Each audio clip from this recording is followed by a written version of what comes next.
there, YouTube. It's Aisha. Welcome or welcome back to the channel. We are doing a quick what I've read so far this year. And these are the physical books that are from my shelves that I've read so far this year.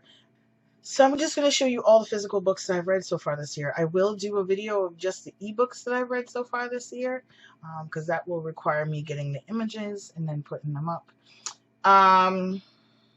Let's get started because there's a lot of books here.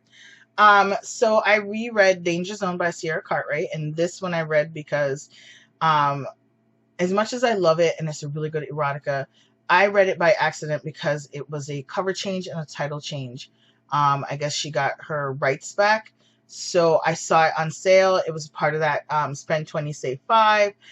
Bought it, started reading it, realized I recognized the story like almost immediately, and then went and reread this one. But now I have it, I would say now I have it in ebook form, but I already owned it in ebook form. That could have been another book I purchased somewhere else or something else from her catalog. But that's what happens when you shouldn't be buying shit. Then I had, of course, 5 stars. Leaving Paradise by Simone Eccles. I gave this 4.5 stars. Really enjoyed it. Young adult. Catching Jordan, which is book 1 in the series by Miranda Keneally. I read the last 3 books and like a book in between, so now I'm trying to catch up on reading the story. Really enjoyed this. Gave this one 4.5 stars as well. Walking the Edge by Katie McGarry. Absolutely loved it. Thought it was fantastic. 4.5 stars. One of my favorite books so far this year is Binti by Nini Okorafor. And this one is all 3, it's a bind up of the 3 stories plus a new story called Binti and the Sacred Fire. And I absolutely love this. I both read this and listened to it on audio on Scribd, and whoever the audio narrator is, phenomenal. She made listening to this like phenomenal. I listened to it for the 2nd book and just fell in love. And even though I wasn't listening to it for the 3rd book, I started to, but then I finished it on my own. I could still read the story in her voice, and it just made it fantastic. 5 freaking stars, and if I could give it more and make it count for something, I would. So Binti, 5 stars. Do Not Disturb the Girl in 6E by A.R. Torre. I started this, and it was so weird that I put it down, but I went back and finished it, and I have the other 2 in the series that I'm going to finish as well this year. I ended up giving this 4 stars. I thought it was fantastic, but there are things about it that I could, if I really wanted to, kind of pick apart in terms of the science and psychology. But it is not a true-to-life story, so, you know. This is an arc. Is it a signed arc? No, it's just an arc. Yeah,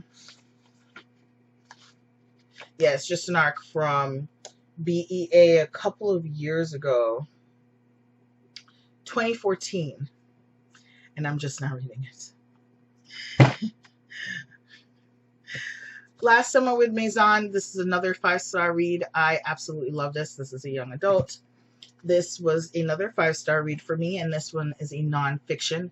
It was one of my first nonfictions for the year, and this is Monique W. Morris's The Criminalization of Black Girls in Schools, and this kind of touches on some of the subjects that I plan to study, talking about how schools missed the fact that girls are being trafficked, and how the criminalization of simple things that are particular to Black girls and Black culture is aiding in the trafficking of young girls. So Push Out, fantastic.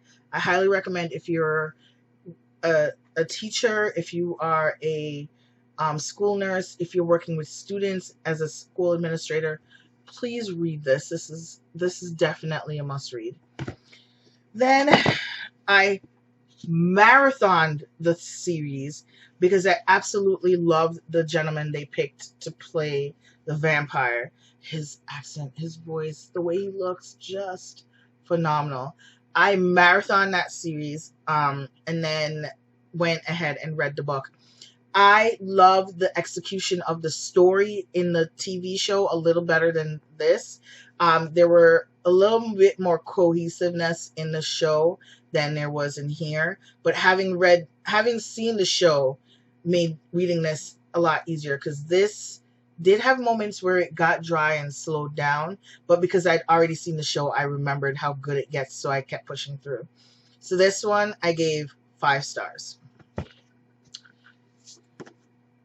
Ironside by Holly Black, 4.5 stars. The Right Kind of Wrong, I gave by Chelsea Fine, 4 stars. Captivated by Love by Brenda Jackson. I read the entire quartet, and this is the 4th and final book in the series, which is also the branch between the Protectorate series, which I want to read as well. So this is the Granger series, Captivated by Love. This is the dad's story, and yeah, 5 stars for that one as well.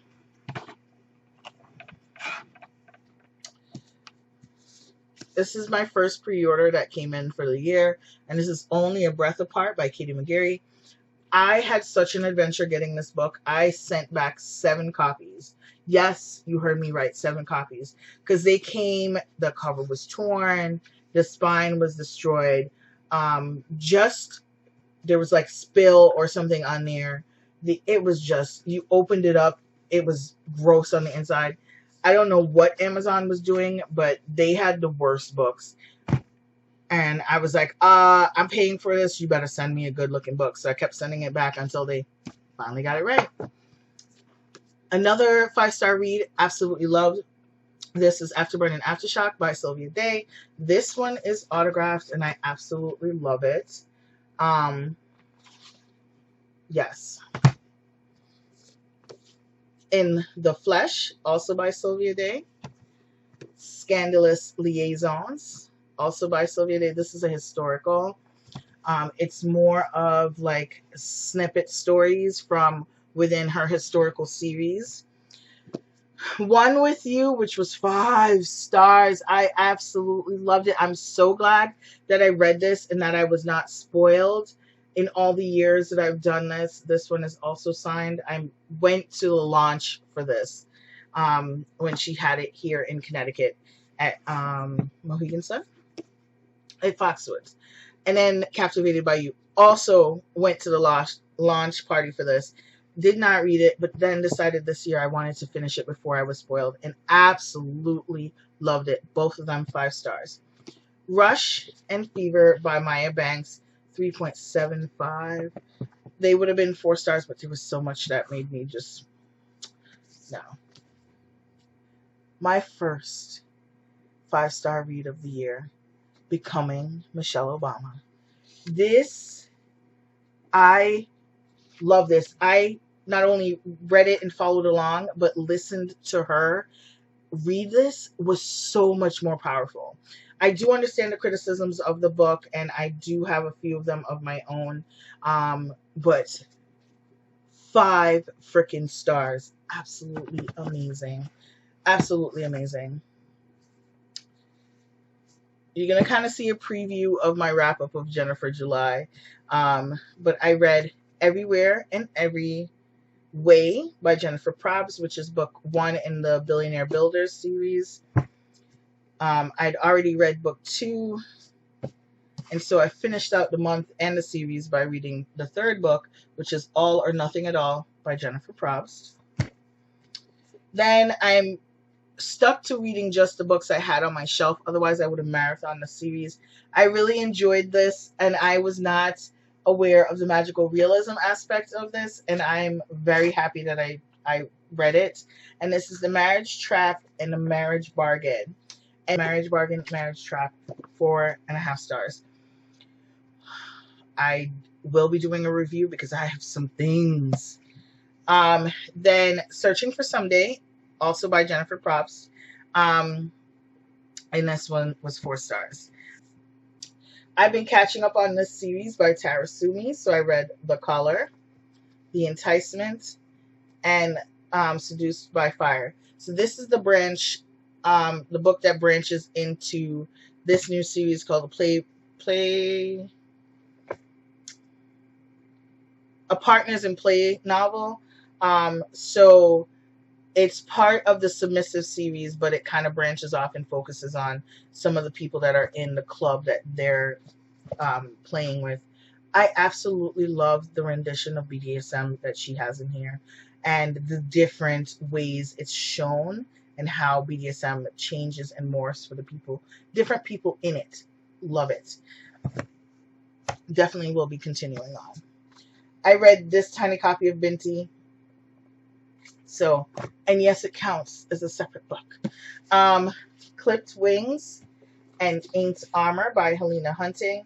I do want to finish this series. I read the two ebooks because I own those as well, but the third book in this I don't own, so I'm going to wait until I finish a few more series before I get the third and final one to finish it. But I really enjoyed these. Once I pushed through, like Ink Armor took a while to get going, but once you push through the first 50 pages, it really takes off and it just gets good. I finally read it, guys. I've been putting off reading this, Rogue by Gina D'Amico, for years. I absolutely love this series, and I'm sad to see it go. I thought it was such a fantastic ending. I gave it 5 stars.